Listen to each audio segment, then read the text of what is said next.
Estou na sede do 112, na estrada, onde me acheguei para coñecer de primeira man o dispositivo organizado frente ás previsións meteorolóxicas moi complicadas para as próximas horas. De feito, é a primeira vez en moitísimos anos, en máis de 20 anos, que se produce unha alerta vermella por chuvias.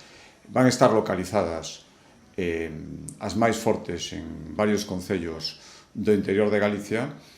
Por lo tanto, en todos eses concellos están suspendidas as clases, enviouse unha mensaxe de exalert para que os veciños que viven neses concellos xa o teñen recibido, teñen que extremar as precaucións, por lo tanto, pido moitísima prudencia, non facer desplazamentos innecesarios, non achegarse, moi importante, ás cauces dos ríos e, se fora necesario, que vaya que non, pois, intentar ocupar os pisos altos das casas chegado o momento. Por tanto, aquí está todo disposto, cos reforzos necesarios. Vimos tamén de días complicados polas nevaradas destes últimos días e por iso os profesionais das emerxencias en Galicia están despregando todos os medios necesarios para facer fronte ao que podamos ter nas próximas horas.